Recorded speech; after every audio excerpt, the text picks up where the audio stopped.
is being recorded.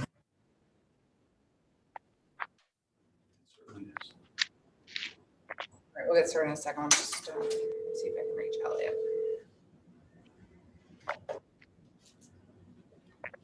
Hello. Hello, Mr. Simon. How are you? Good, how are you?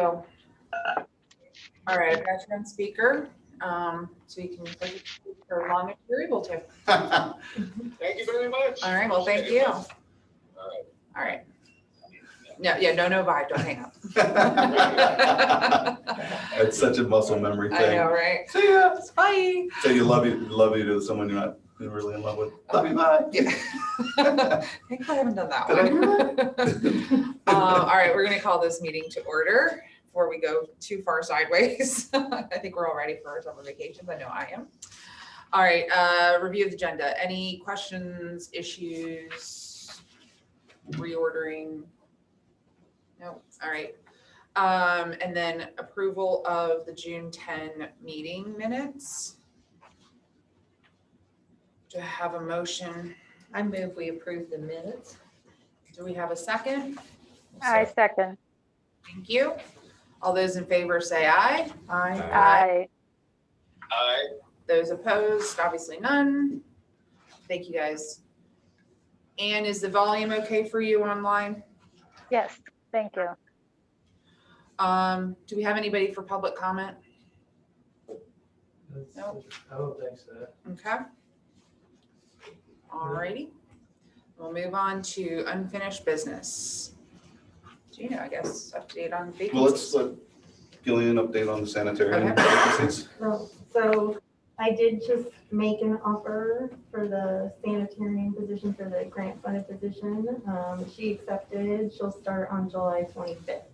So, and I am going to be advertising Jen's position soon as well. Gino and I will be working on that after the meeting today. So yeah, I'm going to advertise it as either a sanitarian 1 or sanitarian 2.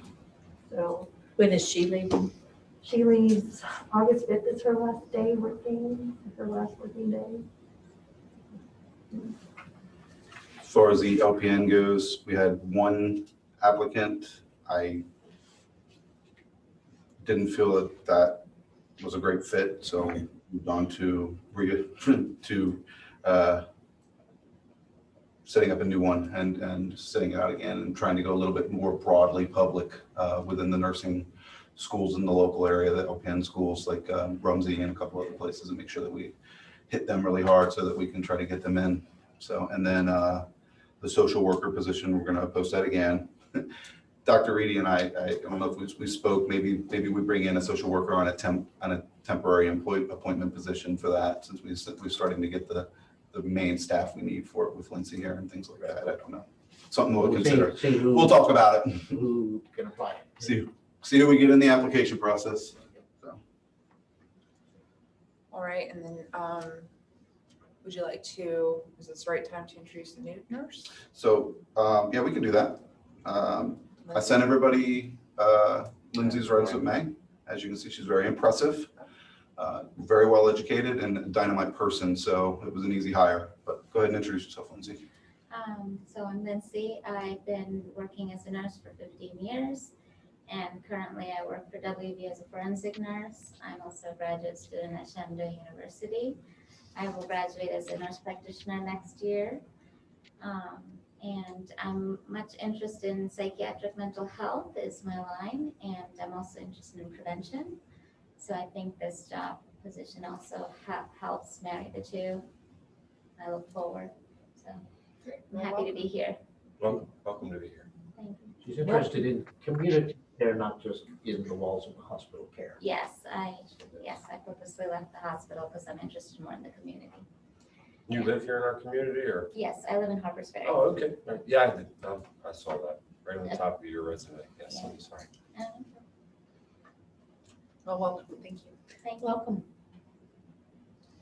All right, bed and breakfast proposed fee change update. So the ad is running in the spirit. It started on June 29th and will run through July 27th. So it's open for public comment. We are leaving it open for public comment until August 5th. so a week before the next meeting. And it's also on our website and our Facebook page. We have, what would you say, mostly positive? Yeah, we got several comments already, mostly like positive. right in the beginning. So. And some funny ones too. Yeah. So And not all also, of did them you are see any of the letters that came through the Board of Health? Yeah, I email? saw Did those you review ones. those? Okay, so we had, I believe, 3 authored letters, but we've also been paying attention to the comments and social media on the. Yeah, which those ones won't count. I've told Right. everybody that they need to actually Right. send them either to the Board of Health or email them to us, so, Okay, yeah. great. Any questions on that? So that will leave us an August vote on that, Okay, official vote with plenty of time for public comment and everything done properly. all right. Next is on to financial reports. So no Charlie, no Clyde, both on vacation. Good for them. If you guys reviewed the numbers, I do have some notes real quick. I can say this through May 2022. We're running slightly above cash, about 8% in the bank. Total income is more than 20% above budget. We excluded the incentive reimbursement, obviously, because that was an out-in thing. It's a zero sum. Total salaries and wages, excluding in the incentive pay, is above budget by 4%, and total operating expenses are below budget by 2% through May. So Sorry, everything's what's 2% below budget? 2% below budget. What is operating? Operating Thank expenses, yes. But we are above on personnel, but we're way above on total income. Okay. So Is things that are due to going well. some of those fluctuations that we talked about, like as we were talking through our budget? Is that some of that fluctuation where like it's just a Where we were down. high cash time? Yeah, we were below budget, going through January, February. Well, once you get into March, April, May, you start getting a lot more of the warm weather stuff, which is permitting, as Mr. Lutman knows, things like that. A lot of that's come through. And also there's a lot of businesses opening, wouldn't you say? Get a good bit of like restaurants and things like that opening, which has been nice. With Yeah. license renewal time too. And this license renewal time, of course. Yeah, this is definitely the revenue generating portion of the fiscal year for sure, the last quarter. Great. And if you want to do a quick rundown on the preliminary Junes, so again, we're still above cash expectations in the bank. Total income will be, looking at the numbers tentatively for June, they're not all in, will be 24% above total income, which was expected. Salaries and wages will be about 6% above, coming down from the previous month, or going up a little bit from the previous month. And then total operating expenses are expected to be below budget by about 7%. So for the entire year, we'll be below budget by about 7%, a little bit above on salaries and much above on total income. Great job. And that doesn't even include, we're starting to get into the medical billing portion now and starting to get some payments on that too for all the COVID vaccines that we've been distributing over the past, 10 months, 11 months. That's starting. Dr. Reedy has something to say. I can see it in his eyes. And Wendy's now working on the closing out the last fiscal year. Yep. Probably about a month she'll have that. Yep. So, okay, I was Right. gonna say, then that goes. over Usually to that's auditors. similar to what the June report would be. Yep. And then so at the next meeting, we'll talk about audit preparation. Last year we used someone else, but obviously the current firm would be interested in making a bid for that, for preparation, not for the audit, but preparation for the audit. Like, Meaning Cox Holiday? yes, Cox Holiday, For the yes. preparation, but not For the actual- preparation, of okay. course, not for the actual audit. We'll put the audit out for bidding again, like we did like we do every Okay. year.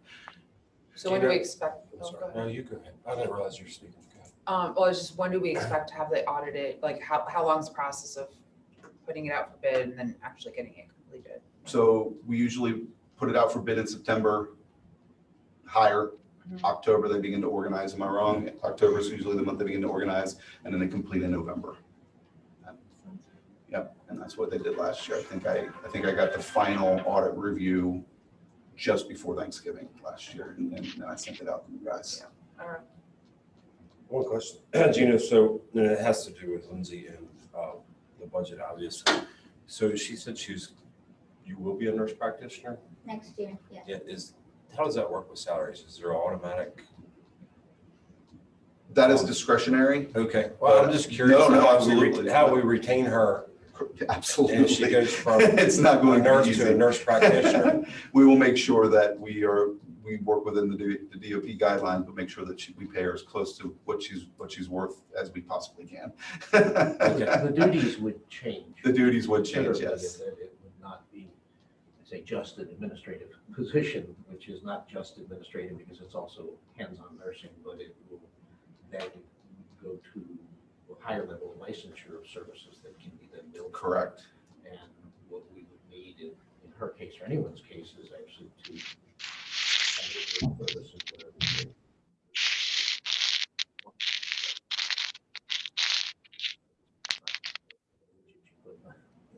Well, I assume that she's spending the time to be educated to be a nurse practitioner. Obviously have larger desires. Yep. Well, I'm hoping we can expand here. yeah, that'd be great. With my role can actually.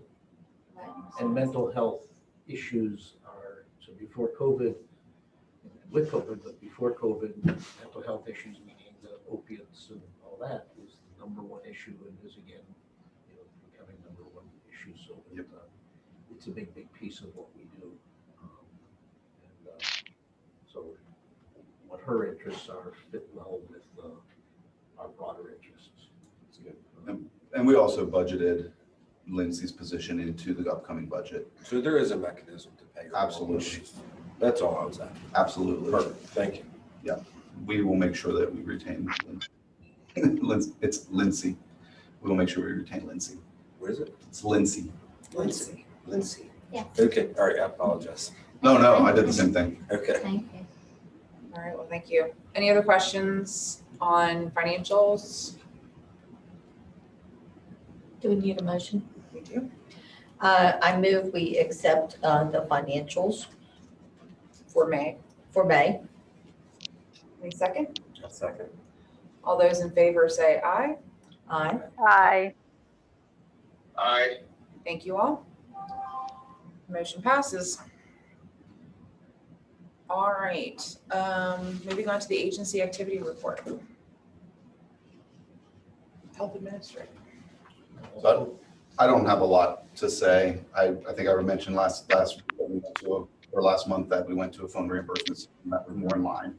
What that turned out to be is $25, a $25 a month stipend for every individual that in the field uses and at sanitarians. So I think that's much easier. You won't be seeing those checks to be signed, phone reimbursements, and they don't have to surrender any of their private information to their phone system to us, which I think is much better. Internet upgrade continues. Like I said before, I'm now become the project manager for the state of West Virginia for the Office of Technology. We're hoping to have that up and running in September, October. We'll see. It'll be a 100 megabyte system. Great. Thank you. And we thank you for that. I'm trying. It's so difficult to work with the state, the bureaucracy. It's just such a leviathan. Has anybody ever, read read Scottish philosophy? So, don't see it on the screen. He's there. Okay, next. So this was 2 months ago, the state COVID map. With us relatively spared. Next month, the next slide. This was last month. You could see southern West Virginia had it, and currently, next. So the New England has cleared out a good bit. West Virginia still has a big blob, not involving us right now, but you can see across the United States, there's a lot. There's a whole lot more COVID around than is actually being reported, as we all know from our social contacts of ourselves when we travel and we get all these emails and texts of, I was positive too, I was positive too. And so it's very much there. Next. So this is just a honed in view of last month. So we were in the red. So green, yellow, red are the 3 grades. Next. And now we're in the green, yellow area. So the number of cases per week per 100,000 that switches you from green to yellow is 200, and we're right at that. So each day you could see different, but we're other parts of West Virginia certainly have a lot more. So this is the state's version from last month. So they use different metrics, and everything looks much cheerier. Next, this is our current version. If you can go back one. So it's become more yellow, meaning more cases throughout, although ours has next. So we next. So we're so we're back and forth, green to yellow. This is our cases. See, 196 is the per 100,000, and so we're at this last. So our line would be in the last month or so, fluctuating between yellow and green, just because we're at that threshold. Again, this is cases reported by an actual laboratory, not home tests. So we don't know what percentage of actual positive tests this represents, whether it's 200, as this would say, or if it's 400, or if it's 600 or 800. We do not know that. That's a big unknown. So as we look at these numbers, there's all along there's been questions of what percentage of cases of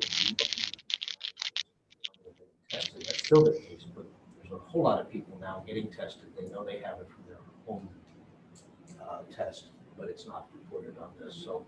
So this is interesting to see, but it's you got to take it with a lot of grains of salt next.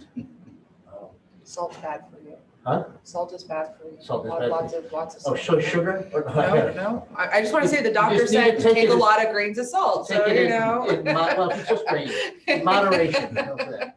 How's that? So again, the US very similar, but you can see we're plateaued here.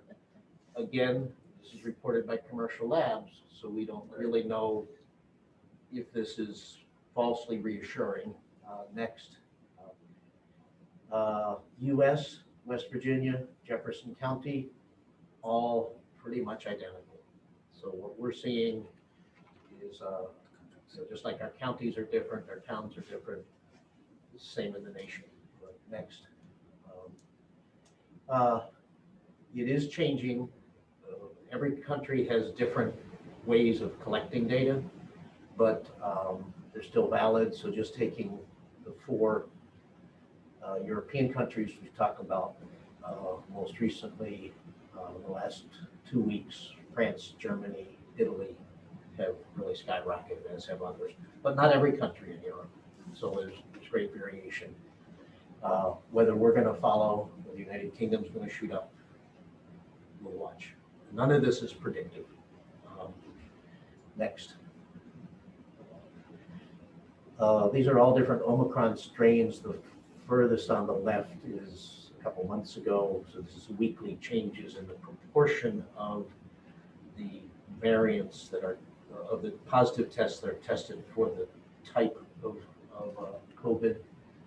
And the lower 2, the green ones, the 2 will beat 2.4 and beat 2.5, and I'm sure in 2 months there'll be 2.6 and 7 will be there replacing that. So it's just that this is changing. Doesn't really change what we do. It will be mostly important for people treating.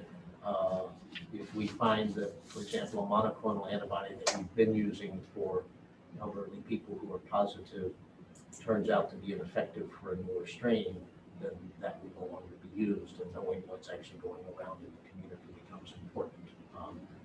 So Are there different symptoms for each strain too? not really. And so in general, people will say, well, this one seems to, so the Omicron compared to the Delta and the predecessors seem to cause less lower respiratory symptoms, and is not as dangerous, meaning fewer people in the hospitals, which is a good thing. These different versions of these are all versions of Omicron. They seem to be fairly similar. The difference is that they're more infectious, Mhm. and that the immunity you have to an earlier variant may not be as strong, but we know even immunity to the specific variant over time can change. So there's, we can't do much different about it. So I don't keep track of the different variants because it's changing too quickly. You know, it's next. So what prevention steps? Again, think in terms of not just where are we today and what do we need to do, because if you look across the state and you look at us from day to day, we're changing these different levels. So it's really more of a concept of the next step. So on the low level and across, it's stay up to date with your vaccines. That's especially important if you're someone who is more likely to have problems with COVID. So those of us who are older, or people who have serious health problems or immunocompromised. And then if you have symptoms, get tested. And if you have symptoms or exposed, get tested, even if it's negative. Isolate, quarantine, and then retest the next day. It's not unusual for a day or two of testing when you're sure you have it. The third day it tests positive. And that's been true all along with the tests. The home tests are still valid. You can get other ones, but the home tests are more convenient. People have trouble getting them. Usually your health insurance will cover it. You can probably go through the drive-through and get it. The health insurance should cover it. We have some kits that we can give out for people with difficulty getting it. So the other things is pretty much the same. How much mask wearing, certainly if you're traveling, if you're going in crowded areas, especially a high incidence area, your chance of getting it's higher. How serious that risk is to you of getting it, that's an individual choice. People who are susceptible to very bad outcomes. If you're traveling and you're going to community meals or conferences, you're at high risk of catching it. So the knowledge is important. And then we each take our individual risks as you do when we drive I-81 or 340. Next. Same information next. Hospitalized, so the good thing, so this graph starts last September when we started seeing a rise in cases again. So a lot of hospitalizations through January into February. And this is Eastern Panhandle. It's gone up a little bit in the last 2 months. It's about twice what it had been, but it's not going sky high. And so this is milder, probably in part because of immunity of individual people having either previously been infected or vaccinated, or calling hybrid both.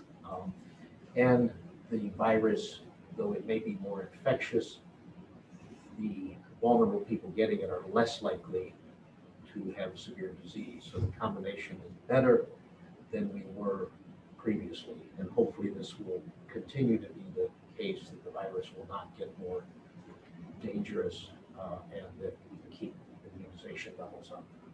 Next. This is hospitalizations. Again, nationwide, Jefferson, USA, West Virginia, pretty similar. Next. Vaccinations, I didn't redo the graph. It hasn't much changed. Next. Next. So influenzas, this is nationwide, is dropping off as you'd expect it. So there are a few cases by commercial labs still reported, but we're beyond the flu season. Next. Monkeypox is the new one. It's going to be getting increasing coverage compared to a month ago. It's not just a few cases. It's getting to be quite a few cases. So Maryland and Virginia have each less than 20 cases. DC has 60. And this is a different strain of monkeypox than usually circulates in Africa. This is a West African strain, which is less deadly. So the information I see is it's 1 to 3% chance of death. But that's across the board. In the US, none of the cases have died, is the last information I have. And you see the dramatic pictures of these big pox, like smallpox, but it's not often that dramatic, and the symptoms are not often as dramatic. Almost all of these cases have been found in men who have sex with men, so what we typically call the homosexual community. It's not quite that clear cut. That's a group that is seen more often in clinics where there are infectious disease experts paying great attention. Many of these pictures I've seen are rather subtle. So we expect, especially since we're part of the DC metropolitan area, that we will be starting to see it here. Vaccine for it is not yet available. There will be vaccine made available to a few of our staff who will be dealing with patients if they wish to be vaccinated. Those of us who have had smallpox vaccine, there may still be some memory of it in our immune system, but if your vaccine was in the 60s, there may not be much memory of everything else from the 60s. Yeah. So there's going to be a lot of hype. We have a lot to learn about this. But we're gearing up to be answering lots of calls and probably seeing people for this. And that's my report. Any questions for Dr. Reedy? All right, thank you. Environmental? So last month, the sanitarians did a total of 137 inspections and site visits and 12 plan reviews. In August 1st, they will start two of the sanitarians, the one I just hired, and Alex will start the state sanitarian training. So that will go through October. So August through October, I'll only have one sanitarian. So one's leaving August 5th. So that's going to mean that I'm going to be out in the field a lot more and unable to do some other administrative tasks. But so her and I will be splitting the work. Last month, I spoke at a virtual symposium on the retail program standards. I was asked to speak in one of the sessions there. I also helped present at the NEHA conference that I was at last week on retail program standards. So, and I also finished the 12-month leadership academy that I was enrolled in last year. So that was a commitment of like 8 hours a month, and we had to do a presentation at the conference at the end of the program. So that's one of the things I was doing at the conference last week as well. So I have my certificate for that now. So Any questions? Congratulations. If anybody didn't know, Gillian is probably the best young sanitarian in the state of West Virginia. I think most of us already knew that. So I'm certain of it. Yeah, You don't need to qualify the young, the best. she's Right. probably the best too, but there's some others that have a lot more experience. They're probably not as good as her though. I'm insulted that you had to bring The that up. experience, yeah, but yes, she's easily one of the best sanitarians in the state, easily, if not the best. it's nice to have the opportunity to improve my skills in the field. So Yeah, in our meeting, I was really impressed. I tested you unknowingly. That was really interesting, wasn't it? Clinical activity? So you have the report. Lindsay will be able to do those reports going forward when she becomes more familiar with the numbers, but we'll just leave it on paper for now. Sounds good. And then let her do all the review and that when she becomes much more up to speed. All right, threat preparedness. Okay, so we just hosted a COOP training on Wednesday. I got all the staff together. and- Explain what that is first. Yeah, So COOP is continuity of operations. It's sort of like you prepare businesses for disasters and how they would respond. So we went over all the terminology. We went over a bunch of different roles that the staff would have in the event of another emergency. And then I think part of it too is that the Board of Health is going to sign it. We're going to ask you to sign it maybe at like the next meeting. Yeah. And you'll get the opportunity to read over it and kind of get an idea of what's going on with that. all right, thank you. Is that it? Yeah, that's pretty much about it. I guess the other thing is we're gonna do like an active shooter training. So Hospice of the Panhandle is gonna allow us to come over. We're probably gonna come over in groups of 5 as a staff. We're gonna have maybe like one sanitarian, one office assistant, so that we can still do our day-to-day stuff, but we're gonna be trained on that as well. And that'll be, there's a meeting, there's one in July, there's 2 in August, and then there's one in September. Who conducts that? I think the sheriff of Berkeley County is going to be teaching some of the classes and It's also at Summit Point. hospice. So, yeah, it'll be at Summit Point and it'll be Sheriff, Berkeley County Sheriff who'll be teaching it, is what we were told yesterday by the director of the Hospice of the Panhandle. So, and he's allowed us to piggyback on with them. And it's very inexpensive. Active shooter training can be quite expensive. It's $90 a head for us. And because we're doing it on such a large, with including their staff and jumping in with us, they've given us a nice group rate, so. Unfortunately, it's necessary. Yeah, unfortunately. Any questions for Mason? All right, well, that was a quick meeting. Our next meeting right now is scheduled for August 12th.